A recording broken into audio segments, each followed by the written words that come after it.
और अब आता है सेठ साहब का सबसे favourite portion digital marketing plan का, जिसमें आपने अब पैसों की बात करनी है। यानी कि आप बजट बता रहे हैं कि इस पूरे काम के जो आपने डेवलप करके दिया है और सजेस्ट किया क्लाइंट को, उसमें पैसे कितने लग रहे हैं।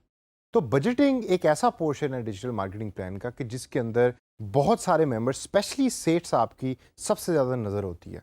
वो कहते हैं भाई ठीक है, आप पोस्टिंग कर लीजिएगा, जो आपने करना है आप कर लें, लेकिन पैसे कितने लगने ये ज़रा बताएं। तो आइए ज़रा थोड़ी सी नज़र डालते हैं कि बजटिंग के सेक्शन में आपने क्या क्या चीज़ें डालनी है।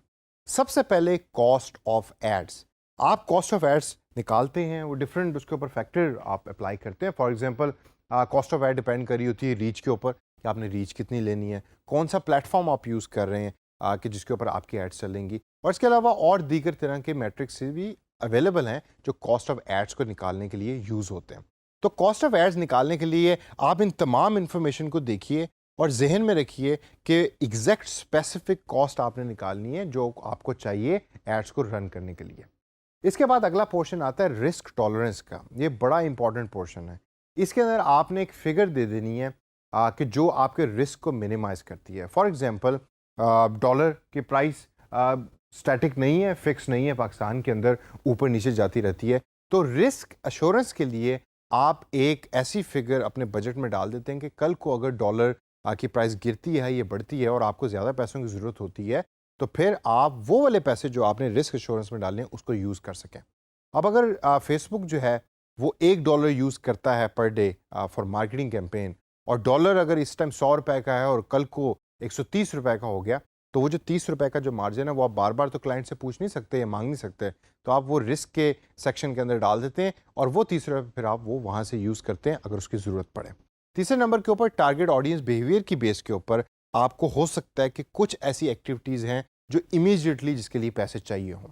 इस एक्सपेंस को आप टारगेट ऑडियंस बिहेवियर के एक्सपेंस में डालते हैं। कुछ लोग इसको रिस्क इंश्योरेंस के उसमें स्लॉट में भी डालते हैं अपने बजट के अंदर, लेकिन मैं इसको सजेस्ट से आपको करूंगा कि आप एक अलग से टारगेट ऑडियंस बिहेवियर का एक सेक्शन बनाएं अपने बजट में और उसमें बताएं कि अगर आपका जो टारगेट ऑडियंस यानी कि जो आपका पोटेंशियल कस्टमर है वो अनएक्सपेक्टेडली कोई ऐसे प्लेटफॉर्म के ऊपर एग्जिस्ट करता है या कोई नया प्लेटफॉर्म आया उसको यूज़ करने लग गया कि जिसका आपने डिजिटल मार्केटिंग प्लान में जिक्र नहीं किया, तो वो पैसे आप उस प्लेटफॉर्म के ऊपर पोस्टिंग या पब्लिशिंग के लिए लगाएंगे। कोई हॉलीडे आ रही है और उस हॉलीडे में एक प्लेटफॉर्म ज़्यादा यूज़ हो रहा है दूसरे प्लेटफॉर्म की निस्बत कि जिसके अंदर आपने प्लानिंग पहले नहीं की थी, तो आपने ऑलरेडी बजट के अंदर एक पैसे मुख्तस किए होंगे कि जिसको आप यूज़ कर सकेंगे in order to cater the needs of the user on that platform जो आपने प्लान नहीं किया। फिर आती है स्टाफ डेवलपमेंट।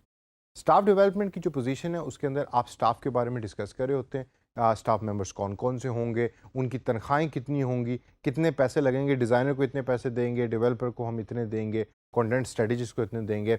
हो सकता है आप एक ब्लॉग बना रहे हैं और ब्लॉग के सजेशन के अंदर आपने कहा है कि जी हमने ब्लॉग का कंटेंट लिखने के लिए बंदे हायर करेंगे, डिफरेंट फ्रीलांसर्स हायर करेंगे। तो आप वो तमाम चीज़ें स्टाफ एंड डेवलपमेंट के अंदर वो मेंशन कर देते हैं।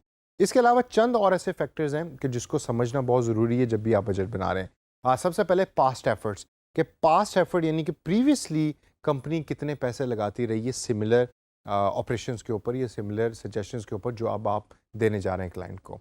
फिर अब बात आती है कि आप रिसर्च करें प्रॉपरली कि मार्केट के अंदर कंपेटिटर्स कितना पैसा खर्च कर रहे हैं, प्रैक्टिसेस क्या हैं। ये भी ज़रूरी नहीं कि आपने डिजिटल मार्केटिंग प्लान में इतना एडवांस मार्केटिंग प्लान दे दिया है कि जिसके ऊपर खर्चा बहुत ज़्यादा होता है और कंपनी की उतनी कमर ही नहीं है कि वो आपको इतने पैसे पे कर सके।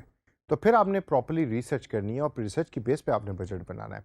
कंपेटिटर का जैसा मैं ऑलरेडी जिक्र पहले भी कर चुका हूँ कि कंपटीशन को हमेशा देखिए, कंपटीशन कितना पैसा खर्च कर रहा है।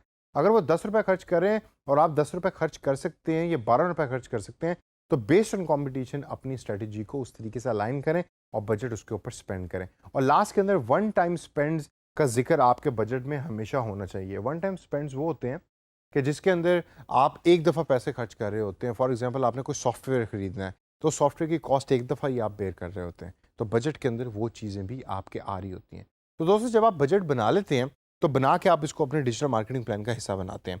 अब यहाँ एक क्वेश्चन आप में से अक्सर लोग पूछ सकते हैं कि भाई मेरा फाइनेंस के साथ कोई बैकग्राउंड नहीं है, अकाउंटिंग में जानता नहीं हूँ, बैलेंस शीट की शक्ल मैंने कभी देखी नहीं है, तो मैं कैसे बजट बना सकता हूँ, मैं किसी और से बनवा लूँगा। घबराने की ज़रूरत नहीं है, आप गूगल पे जाएं और गूगल के ऊपर टाइप करें बजट टेम्पलेट्स। आपको लाखों के हिसाब से टेम्पलेट्स मिल जाएंगे कि जिसके अंदर you can just simply write कि आपका किस चीज़ के बारे में आप पैसे लिख रहे हैं। For example salary of content developer, और आगे आप बजट के अंदर उसकी एक अमाउंट लिख दें, उसके बेस के ऊपर वो ऑटोमेटिकली कैलकुलेशन वो टेम्पलेट कर रहा होता है। इसको ज़रा प्रैक्टिस कीजिए अपने तौर के ऊपर, और ये बड़ा एक इम्पॉर्टेंट एरिया है डिजिटल मार्केटिंग प्लान का, और ज़रूरी भी है, और इसको अंडरस्टैंड और समझना भी बहुत ज़रूरी है।